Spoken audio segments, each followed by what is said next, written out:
So welcome everybody on behalf of Ruth and myself to the webinar of the International Corporate Governance Society here in May. So let me quickly introduce the moderator so you. Ruth doesn't need an introduction. She's a professor at the Northeastern University in Boston, and my name is George Wernicke. I'm at HEC Paris, and it's our absolute pleasure here to welcome you on behalf of the International Corporate Governance Society today.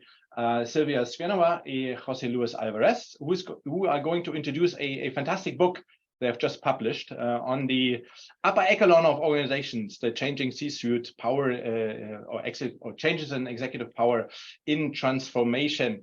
And if you pay attention, the book has a fantastic cover, and Silviya's background is mirroring that book cover as well. Fantastic artist from Sweden. So maybe Silviya, later on, you can tell us a little bit more about the author here. But before we start, I would love to introduce you two. Right. So Silviya is a professor of leadership and innovation at Copenhagen Business School. You are there since 2012. Before, you have been at Cranfield School of Management and at INSEAD, and you're holding a PhD from ICGS. At CBS, you are very much engaged in different centers here. One is which you co-direct is Imagine, the Center for Creative Industries and Institution, or you're also a member of the Center for Organizations and Time.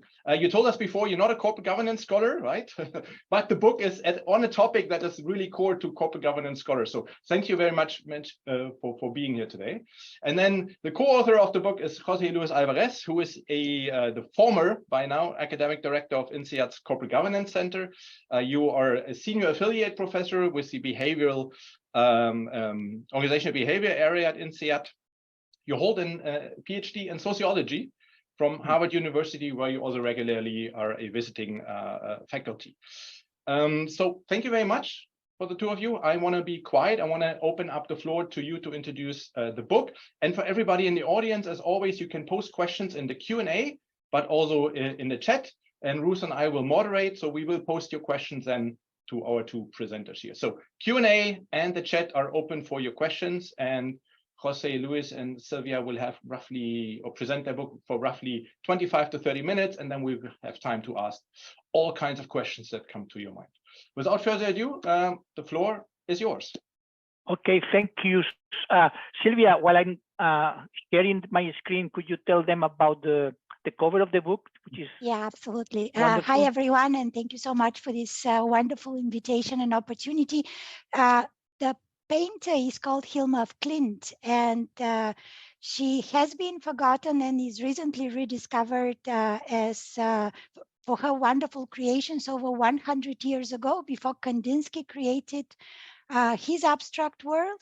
And what attracted us to her work is this nervousness and these forms that constantly morph, transform, get into dynamic interactions. And I think that really captures the spirit of the book, which is interested in this proliferation of CXOs and what that does to corporate power and to organizing. And I think Jose Luis is now set up. So without further ado, I will pass the word back on to him. Okay, so thank you. Again, it's an honor to be here.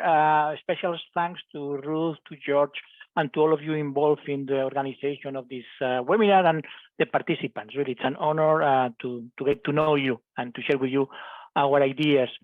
So the agenda is basically we are going to divide the presentation, and we'll try to stick to about half an hour on 3 parts if you want. Inspiration, why we are studying this, insights, basic ideas, and then we can discuss, open up the discussion for implications for the leadership of organizations and for corporate governance. So again, the inspiration. First of all, why we are looking at the C-suite, okay? And why this is important for corporate governance, because when we think of corporate governance, we think mostly about board of directors, CEOs, and now we are starting to think about shareholders and stakeholders, but not much about the C-suite. However, the C-suite is part of it, and these are the reasons why we consider that relevant, hopefully, to you. Some members of the C-suite of the when we say C-suite, often we mean executive committee. Okay, although they are not the same thing, but sometimes you have to distinguish when we refer to one or the other. Some members of the executive committees sit regularly on boards of directors, not in all boards of directors, but often, like for instance, and above all, the chief financial officer. Okay, so but others could join committees of the board, could join temporarily, could make presentations. So it's kind of a part of it, not at the center of it, but it's part of it. In any case, ExComs are critical to governance because they are the team that the CEO uses to implement policies, prepare strategies, control the organization, etc. So it's part of the way CEOs work through others, and this is the closest team to the CEO. And then CEOs are, of course, part of the agents in corporate governance. Very important as well, because again, one of the problems of the fundamental problem of corporate governance is how do we manage information, how the board decides, but who has that information? Not all the information, but a good deal of it, perhaps the most important part of it, sits in the ExCom. These are the guys who do the accounting. These are the guys who have information about clients. These are the guys who have information about the HR, the human resources. So it's there. And whether this information flows well to the board or not, this is the essential issue of corporate governance. So this is why the C-suite is so relevant to boards of directors, etc. And again, also very important because although we don't have kind of complete data on that, but one of the things that we observe is that boards are more increasingly involved in the management of the at least the most important roles in executive committees, like the chief financial officer. So again, this is not typical when we think of corporate governance, but it's part of corporate governance. Okay, and also for the organization, beyond corporate governance, why this is important, why executive committees are important, because they are the executive power. Okay, this is what we call the government, not the governance, but the government of the organization. Okay. They are accountable to many stakeholders, clients, HR, people working for it. They have to pay attention to many aspects of leading the organization. So important as well, they integrate the organization. Executive committees, the C-suite is the most important tool in integrating organizations. Organizations are differentiated in functions, business units, territories. Who integrates those different units is in the site of integration is always the executive committee, and the changes that we are studying. And among those changes, and this is what kind of prompted our interest, our curiosity at the beginning in this topic is the explosion, to put it that way, of new roles, and with a special title, chief whatever officer. So people sitting on executive committees were not just directors or managers of vice presidents or senior vice presidents. They could be as well. This is very complicated. There is a huge variety of practices in that regard. So you could be a vice president and a chief something officer. You could only be one of the two, but not the two of them. So it's very complicated. So in any case, explosion of the chief ex-officers. Okay, so this is interesting because as you can see there were the typical ones, the chief financial officer, chief marketing officers, etc., chief operating officers. But then all these new ones, chief accounting officers, chief administrative officers, chief leadership officers, chief artificial intelligence officer. Wow, it's almost impossible to keep track of those. And they seem to be kind of prompted, created by new things in the environment of organization. For instance, you have here chief heat officer. Climate change, organizations have to respond to them. For instance, chief heat officers, chief impact officers, how companies impact the environment. And then Silvia just found this very interesting one to the left of my screen is the CIA appoints chief well-being officer. Okay, so they are going soft. Okay, so James Bond was already too soft in the last movie. So and the CIA, I don't know how they take care of that when they are on some risky assignment. But anyway, chief well-being officer.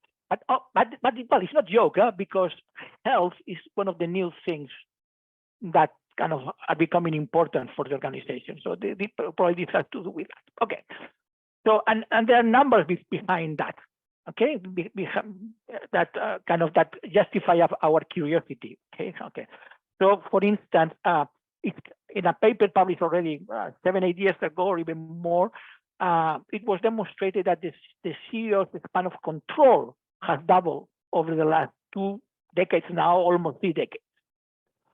The mentions to the term C-suite is increasing quite dramatically since the crisis of since the financial crisis of 2008, 2009. A very recent survey done, I think that's Silvia, I think it's for the last few months, right? Are you considering asking to the CEO, changing or adding roles to the C-suite? 33% adding C-suite roles, and also another third adding, changing, playing with those things. And of course, this brings consequences for the relationship within the C-suite, by consequences for the management of the CEO of the C-suite, and consequences for the boards of the management of the CEO and the C-suite. Okay, because this is getting much more complex. So now I think I'm done, right, for the kind of the beginning of it. Silvia, it's your turn to go into some of our ideas in the book. Yeah, thanks, Jose Luis. And what we have put in the middle of the presentation is a bunch of insights. Of course, it's a short presentation, so we'll just give you a flavor. And if you want more, of course, we can discuss further. And the insights we have developed, they come on the one hand from our passion for a bunch of theories. Some of them, we call them vintage theories. And they go back to contingency theory, role theory, written off theories that actually we make an argument can have some value in helping us understand these new realities, as well as, again, of course, institutional theory for understanding the field level phenomena. And if you pass the slide to the next slide, Jose Luis, in addition to these theoretical insights, we actually have an ample set of sources that help us illustrate or bring to life both the macro and the micro dynamics. And we started collecting sources in the mid-2000s. We were coming out from another book, which was about co-CEOs, co-COOs, and the likes. And in the last few years, we have collected over 560 reports that are reports focusing on roles. How should the CFO's work look like? How should the CMO's work look like? And these are reports by prestigious consulting and executive search firms who regularly kind of update expectations, expertise, requirements, skill set, challenges, problems. And this is the biggest set of sources. These reports are based on multiple interviews, sometimes with thousands of CXOs across the globe. In addition, we wanted to capture the notoriety of these titles, and we have gone in a few different ways to do that. On the one hand, tracking their media history when they first appeared, how quickly they expanded, who expands and who contracts, which has allowed us, particularly for the 25 more prominent titles, to have these histories or careers of the roles themselves. And then on a couple of occasions, 2015 and 2020, we accessed the official board database, and that's a huge database with over 70,000 firms across the globe, which allowed us to see how that is spreading across different locations and across different roles, who are the top 5 or top 6 in terms of adoption across different companies. And of course, a very interesting phenomenon I will mention in a moment. There has been not only proliferation of reports and consulting services on these roles, but there are dozens of networks that cater and create the social fabric of incumbents of these roles. There are C-suite clubs where CXOs meet to discuss how they can advance in their careers, how they can get into better practices, etc. And of course, press releases and awards and whatnot. And if we move on to the next slide, Jose Luis, thank you so much. You probably can't see that, but this is to give you the overview. So that's the argument that we make in the book. And to give you a flavor, we begin with the theoretical and empirical opportunity, which in our case is actually aimed at enriching the political theories of organization. Then we get into role theory, basically, and trying to figure out the theorizing of CXOs. And from there on, we try to figure out why are they expanding, not only in corporations, but across foundations, across city halls, in very different organizations. So we touch upon the hyper-organization, hyper-management, but also category expansion, and not least, the strategic complexity Jose Luis will touch upon in a moment from now. And then we move into a more micro aspect. So what is the essence of these roles? What's the flavor? What do they know about? How do they work? What is their role identity? Do they have a style? So this unfolds in much more role-focused kind of aspect, where we look at the vocabulary of these roles as presented in reports, as presented in different sources. And then we put it all together, what that means for the C-suite. Are there battlefields? Are there opportunities for collaboration? Is there a new model that in a way organizes these roles in a way that probably shifts the nature of corporate control as we know it from the early writings in organization? And then we try to conclude. So all of this, we have handpicked 3 basically insights to give you a bite. And then I'll go with the first one, and then I'll pass over to Jose Luis for the complexity. And the first one is there something with the way the title works? Is there something with the labeling? Is there any magic that actually helps us understand why they expand in such a wild way? Then we will talk about 4 clusters we have identified, how these roles can be understood not only as individual roles, but more as families. And as every family, there's trouble in the family, or in some families more trouble than others. And then we will move to this more composite aspect of it, how expertise and style play into the dynamics. All this in 10 minutes or whatever is left in the checkbook.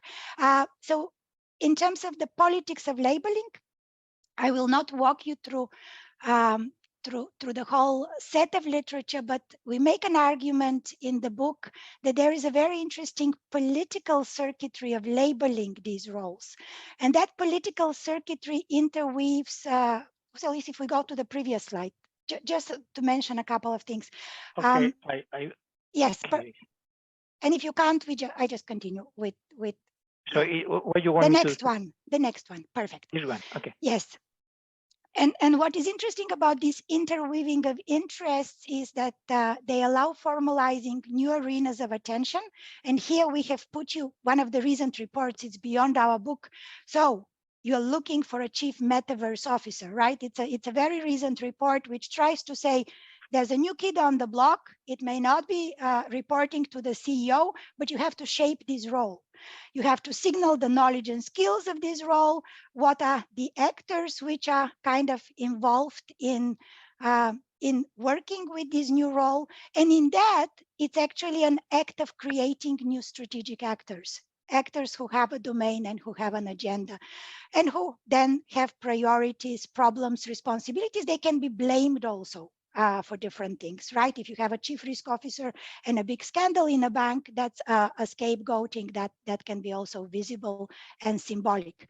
And we argue that this politics of labeling is the one that knits the system of meanings around the CXOs.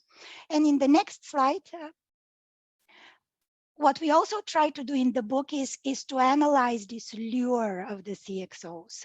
And the lure has one part which is customs, and that like it's stable, the chief and the officer, but chief has more leadership flavor and officer has much more management position, more kind of seriousness and officialdom.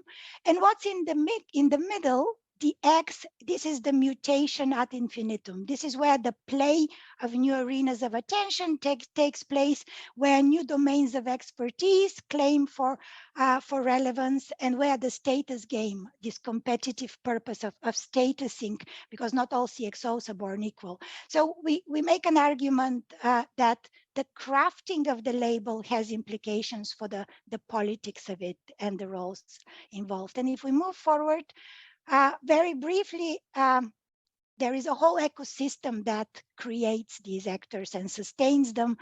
And we look at, on the one hand, the consulting and executive search firms, which have a practice around CXOs. And here we only have IBM, but several of them have a practice. Business schools that in recent years have been directing CXO courses and even certification, number of them in the leading league. And then the media, Wall Street Journal, for example. And here what we have put is the Chief Digital Officer Club and its curator that caters to these networks of clubs that bring actors together. So apart from theorizing, legitimating, and diffusing ideas and defining expectations, what we argue in the book is that these actors actually create somewhat uncertain actors who constantly need advice, because in these reports, it's constant search of the CFO of the future should be more of this and less of that, right? There is a trajectory. And we argue that all of that has some influence on the corporation.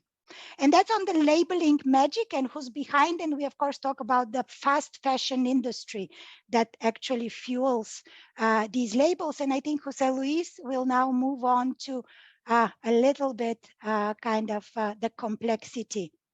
Okay, thank you. Behind. Okay, thank you, Silvia. So what are we seeing? What we are observing that will take us later on in a very few minutes to some conclusions of thoughts for us to discuss. First of all, what we see is for sure a stable core. So there's lots of new things going on, new roles, the metaverse roles, the health roles, all those things. But still, there are some roles that don't disappear and that they still capture the attention of the media, for instance. There's a stable core. Here we have the reference in the media to three roles. Of course, the CEO, the CFO, and the Chief Operating Officer. And just it's interesting because the peak in the reference in the media coincides with the economic crisis, with the financial crisis of a bit of over a decade ago. But it's interesting, again, the Chief Financial Officer, with that crisis, became the number 2 in the C-suite, the undisputable number 2, what everybody wants to imitate, wants to follow, wants to copy, Chief Financial Officers. In fact, most CEOs still come from that particular role. And again, the Chief Operating Officer is a more stable. Okay, so in fact, there are some arguments that say that it's kind of disappearing, or it's not so important. Although, for instance, I know of a business school, the one I work for, that has a new program for Chief Operating Officers. Well, we'll see what happens. But again, it's a stable core. But then, as Silvia was saying, when we create all these actors, there are some dynamic clusters. They have kind of life of their own. They are not all of them are equal. Not all of them are born equal. So we see like 4 basic clusters, groupings, potential groupings of roles in the executive committee. And let me start with perhaps the 2 most traditional ones. What we call the primary task has to do with the market and also with the operations. Chief Marketing Officer, Chief Operating Officer, Innovation, Procurement Officer, that's becoming, now they are, for instance, Chief Supply Chain Officer, very important with the deglobalization, the problems with Ukraine, China, and all that. So this is one cluster. The second traditional cluster is the Chief Administrative Officer, for instance, Chief Accounting, etc. Here, there is one particular role that has been undergoing important changes. Has to do with the HR director. Years ago, then Chief HR Director, but is decomposing itself in different roles like Chief Learning Officer, Chief Talent Officer, Chief Leadership Officer. So there are some roles that are kind of breaking down in a variety of other roles that perhaps they lose the position in the XCOM, but still in headquarters, but again, still in the C-suite, but not in -1 level. Okay, so these are the two more traditional ones. Then there is the technological roles that has to do mostly with information. And here we see a very rapid change of roles. Chief Artificial Intelligence Officers, Chief Digital Officers, and some of them are transitory. When the technology changes, they change. There's to me, a fascinating quote from a Chief Digital Officer that years ago said, "Oh, we are going to disappear when everybody is digitalized. There is no more sense to us." And that incumbent of that role said, "We adapt, we disrupt, we transform, and we disappear." But it's interesting how these roles are transitory. Okay, they are the permanent ones and the transitory ones.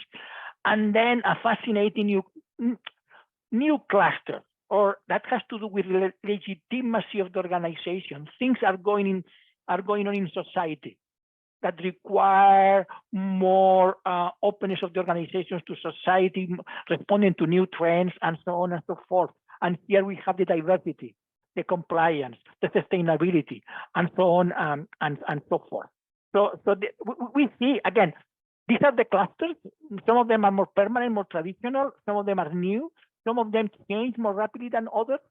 So, but this is how we categorize what we've found. So again, I mentioned the institutional cluster.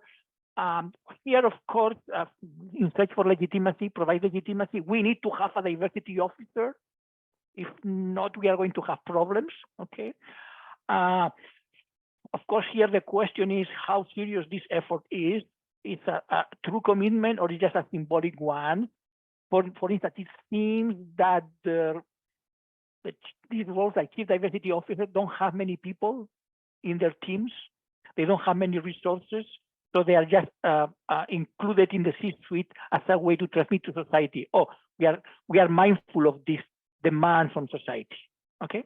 And of course, there are some interesting loyalty issues when, for instance, and this has to do with some interesting historical facts. For instance, it seems that historically, like 1 century ago, the first specialists in human resources were social activists that were co-opted by organizations, brought into the payroll of organizations, again, to gain legitimacy and to prevent them from complaining too much. So it's better to have them into the tent than outside the tent. And perhaps this is also going on with things such as diversity, belonging, inclusion, and things like that. In any case, a fascinating cluster to study. But then again, we have some tensions. Why we have a Chief Diversity Officer? Why not more traditional roles? HR, for instance, take care of that. And for instance, there is this quote that from a few weeks ago, we are integrating the diversity officers into our people strategy, into HR. So there's competition. There's competition between roles. Also, another fascinating competition between marketing and technology. Okay, marketing and technology, because chief data officers have data on clients. They should report to whom? They should be independent from marketing. How do we manage that? And for instance, one of the ways to manage that complexity is to have another role, a -2, an integrating role, Chief Marketing Technology Officer. Because to having the two of them separated will create conflicts. Then how do we solve conflicts? Synergies, integration, and so on, and so forth. So I think I tried to rush to stay within the half an hour. And I think, Silvia, this is yours, right? The next one? Yeah. And if, so this part is to give you a flavor of the essence of these roles. And I think we opened the book with a quote by Merton on the serendipity datum. And in our case, we have this unanticipated anomalous strategic datum, which is these numerous CXOs. And when we go into the reports we collected, we try to figure out, so what are they about, or what is it that is expected from them. And one thing we observe when looking across these multiple reports is that they're actually rather similar, despite of their different axes. Surprisingly, or perhaps not surprisingly, they are about three things. They're about value, strategy, and transformation. They look very much alike. And value, this is the ability of the role to prove its contribution to financial performance. Although these are not P&L roles, they have their most likely functional domain. Most reports also focus on the fact that these roles should contribute to business strategy. And this is a Chief Information Officer edition, which claims that the Chief Information Officer is actually the business strategist.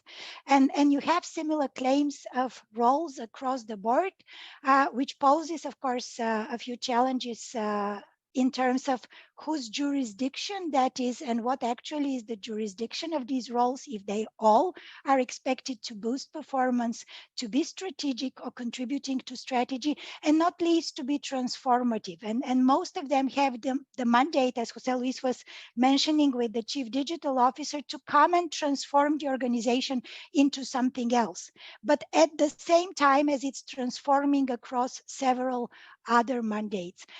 So one of the observations we have is this shared vocabulary and this shared essence is actually problematic, but also symptomatic of probably the weak professionalization of management in general, that there is not an strong abstract body of knowledge behind. And if we move to the next slide, Jose Luis, one other thing that they share, in addition to this value, strategy, and transformation as orientation, is their orientation to action. Their common denominator is actually the license to move their domain, be that innovation, information, digital, diversity, in a particular boundary spanning way. So trying to bring the organization across on the particular domain. And in the book, we refer to this as a particular executive style, an executive style which is based on action, which is actually political because it has to address different interests, and which also has to do with this boundary crossing and boundary spanning. And if we move forward, Jose Luis, what it actually leads to is that with all this proliferation, along with this similarity of mandates and similarity of action orientation, the C-suite is becoming a sort of arena or a game in which roles with different orbits kind of step on each other's toes, hopefully sometimes on each other's shoulders, but there is a possibility for competition. And this is a little bit the spirit of it. The Gartner report, CIOs will kill off chief digital officers in 2015. This internal rivalry of incumbent role, the chief information officer, and all these newbies that are coming, chief data, chief digital, chief AI, you name it, they come, they go. The CIO is a role from the early 80s that will prevail. But this is the warlike kind of analogy that many of these reports put forward. And at the same time, there is this demand for collaboration across both overlapping and interdependent domains. And Jose Luis was pointing out who owns the customer and the information on the customer, and how can these people be partners rather than foes, and how that can lead to collective intelligence. And we can move further, Jose Luis, what it means in terms of implications. Yeah, so this is just the last 2 or 3, I believe. So first of all, some insights for us that were interesting to, sorry, Silvia, is it me or is it you? I mean, now I forgot, is you? You. Okay, thank you. So, so the importance of roles in reshaping executive power for organizational adaptation. This is basic contingency theory. There are new demands outside, and the organization has to respond to them. How organizations respond to complexity in the environment, but increasing complexity inside. So this is what we remember from our organizational theory seminars in our doctoral programs, isomorphism. The internal organization has to reproduce the complexity of the organization. This is what's going on, okay?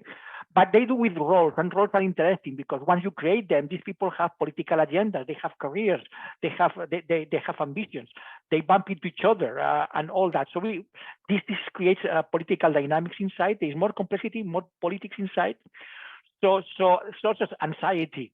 If I become chief artificial intelligence officer, is this good for my career or not?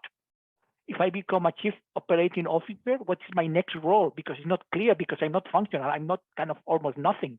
I am a sidekick of the CEO. So there are very interesting career issues. So possibilities for fresh action. These people have initiative. This is an opportunity for them, but they create new tensions. So again, also more implications. The team of the CEOs are becoming kind of clearly larger. So this is an issue of how do you manage expanded teams, and that's interesting. So of course you have -1, -2, but the data there is not clear. Yet.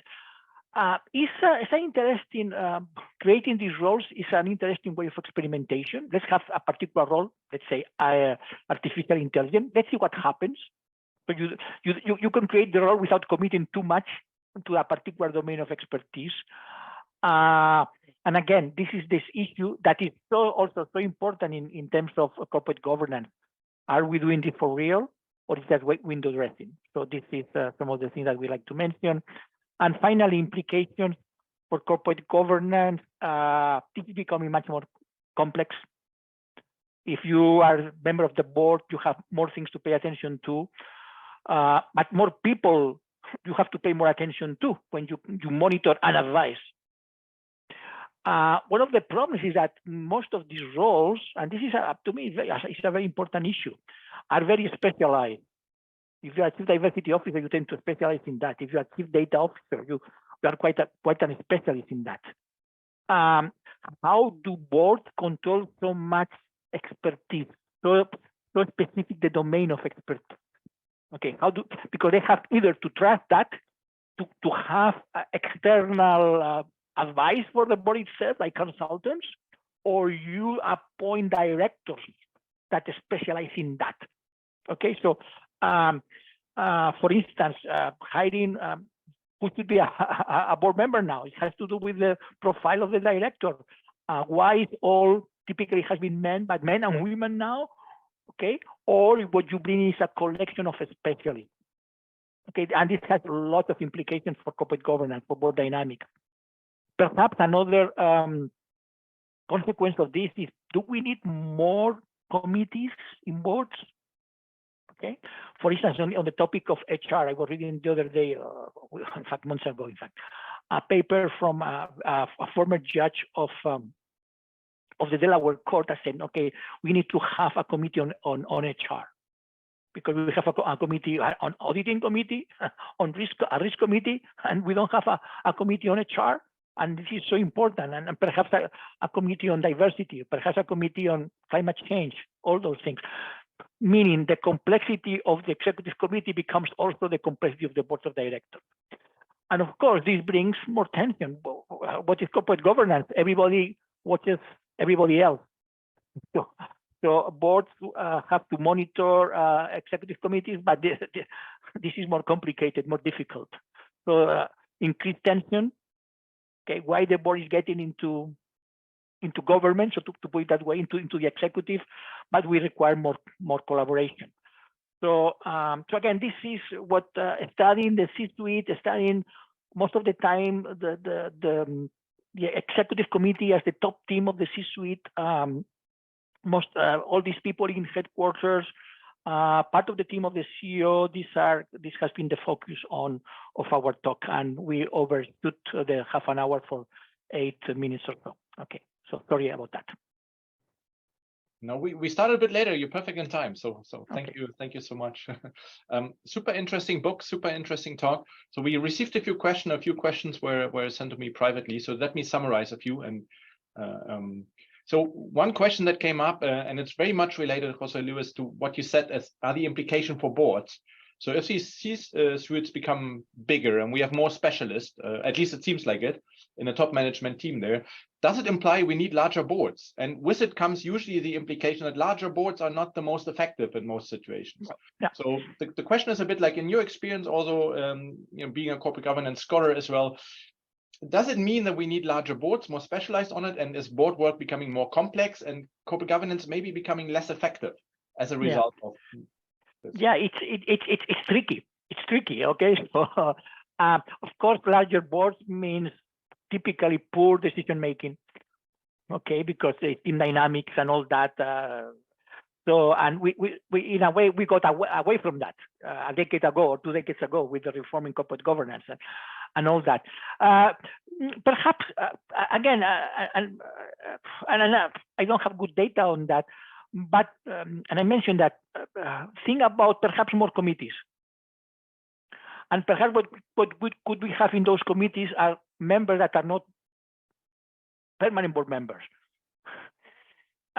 Could be consultants, or could be one of the committees or 1 or 2 people that have good relation with consultants that bring to the meetings of those committees members of the executive team, of the C-suite, of the executive committee. So I think that they should be more. Again, then there's the issue how the plenary integrates the committees. Okay, but more play to specialized committees. That they don't need to be permanent, but they could be transitory. So more playfulness in the design of the way boards function. That will be my reaction. So I see more committees, I see more transitory committees. This is how I more presence of externals, of not members of boards, kind of reporting to the board directly, sitting in the meetings, and so on and so forth. This is how I think about it. But I don't have good data. Okay. But it relates back to the question, and a follow-up question was just posted as a suggestion that maybe firms can use more, let's say, advisory boards that are not part of the formal board structure, but that are maybe specialized on a certain topic. So we see that a lot for sustainability, diversity right now. So they're not part of the formal structure, they're advice, they might be temporary, as you called them. So that might be a solution to the increase in complexity, maybe on the upper echelon organization. Another question was there, like, what's the role of maybe consultants that consultants could play there, right? Because they have a lot of specialist knowledge. So maybe can boards maybe draw a bit more on those specialized advisors, consultants, in order to manage the complexity? Do you see a role for increasing a role, more important role for consultants here or not? Okay. The answer is why not? Although I don't want to emphasize them, I don't want to create a market for them. I have no interest in that. Consultants bring several things.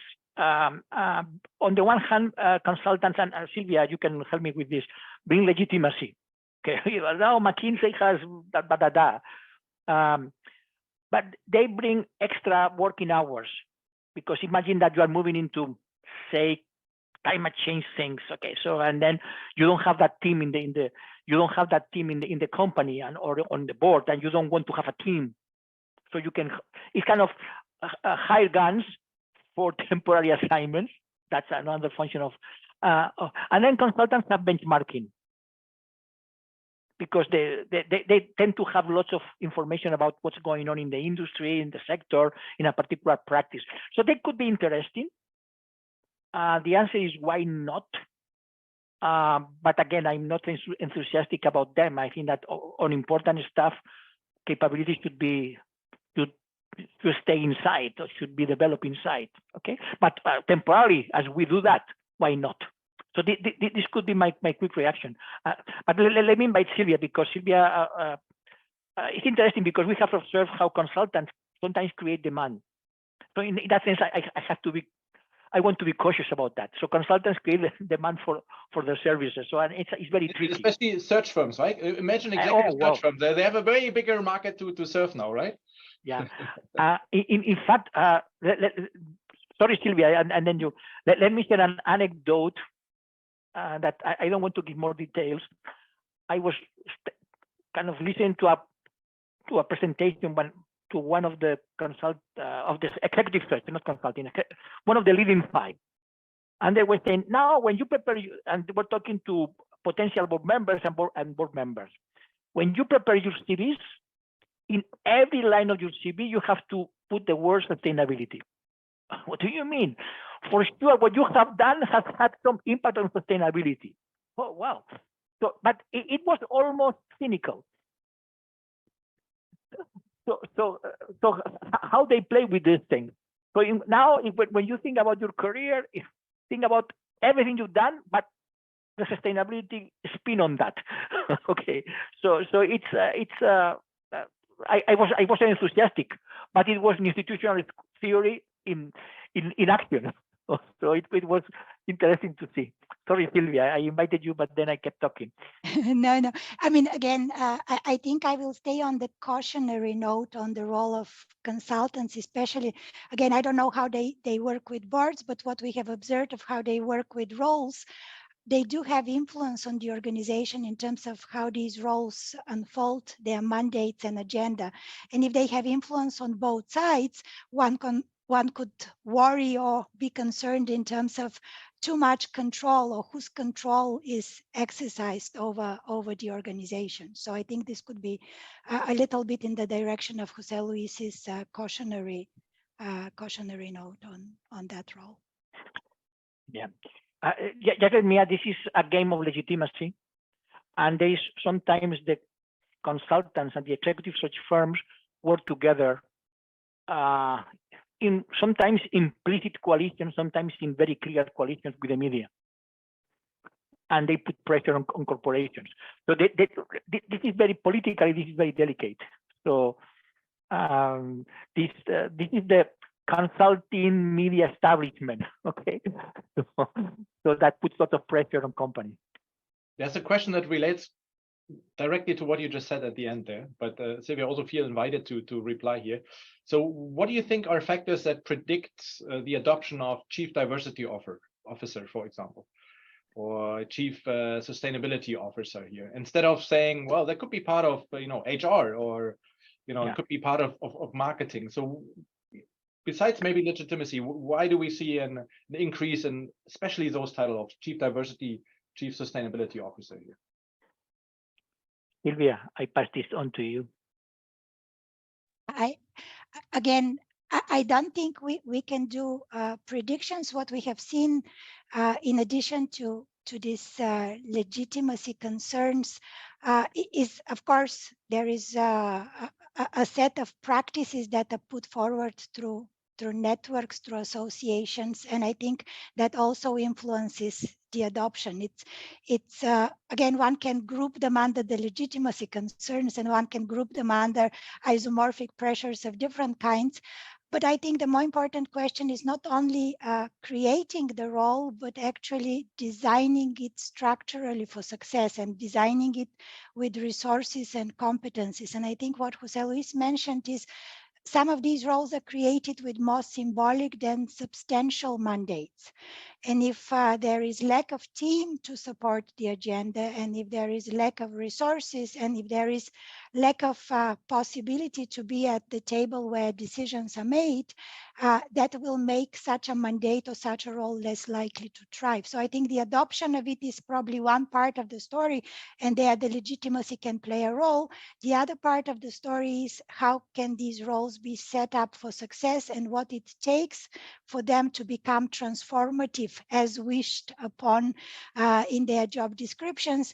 And there we have seen, again, this inequality of CXOs. Those that do not report directly to the CEO, they can end up on somebody else's agenda.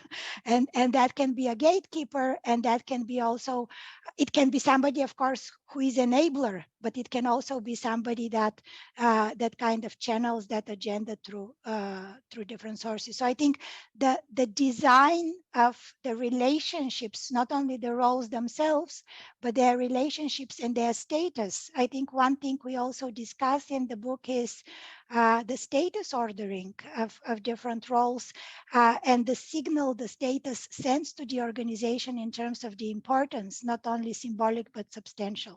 So I think that would be my take on on these particular roles. Do you see some status competition then among the top management team? So I guess the CFO, CEO are usually often high status. That this, I don't know, the CSO or chief digital officer tries to go into status competition, and that increases conflict then among the board, or? So one thing we do in our dynamics chapter is to see what sets the competition. And of course, we briefly mentioned this could be overlapping domains, who owns big data outcomes and who monetizes, or who brings performance and growth through that. But another competition which we did not mention, but is also very interesting and perhaps even related to board decisions, is who is to become the CEO. And there is a strong competition among all these CXOs for the chief executive officer, the CXO per excellence. And I think what we see in numerous of these reports are advice of the kind Jose Luis mentioned with the board. How can you be considered for the next CEO? And there is actually a celebration. I mean, we didn't have time to show you, but there is a Hall of Fame. If you're a chief digital officer and you become a CEO, there is a formal celebration. You are inaugurated to the Hall of Fame because you actually become an exemplar of your kind for reaching the top job. And most of these surveys, they report on aspirations. So chief commercial officers think that in the next 3 to 5 years, they will be the next CEO. So there is a lot of expectations, maybe hyping in terms of the next in line. And I think this is also another potential connection with the work of the board, who is considered and who is legit and considerable for the top job. Maybe they know how to interpret what a CFO brings to the table. Maybe it's less clear what chief metaverse officer will produce in terms of sustainable future performance. So I would say that competition has dyadic competitions over joking for positions in terms of jurisdiction, but there's also position in terms of status or ordering in the waiting room for the next CEO, which makes further politically this jockeying for positions and these orbits that collide or come into contact. Yeah, in fact, this is interesting because in going through the literature, you see how the different associations of these roles, they promote themselves to become CEOs. For instance, why chief human resources? I'm reading from the book. This is one title of a report. Why chief human resources officers make great CEOs? From chief marketing officer to CEO, the route to the top. Chief digital officers in the line for CEO succession. So all of them are promoting themselves. Of course, at the end, that depends very much on the industry they are playing. Okay, so, but again, sounds like the typical HBR article title, right? So yeah, exactly. So they play this game, and they play this game in the media, which is very interesting. And have you seen a little bit that maybe high status chief roles like the CFO would move to a CSO position, or that there's changes within the C-suite, or do they usually leave the organization and then maybe, I don't know, become a CEO at a different firm? Okay, I don't think it's a wonderful question, but we have not observed that in detail, or no. Basically, we don't have data on that, right, Silvia? We don't elaborate on that. No, we do have some quotes relating the CFO and the chief strategy officer because they have a nexus of strategy development and implementation, and they have different horizons.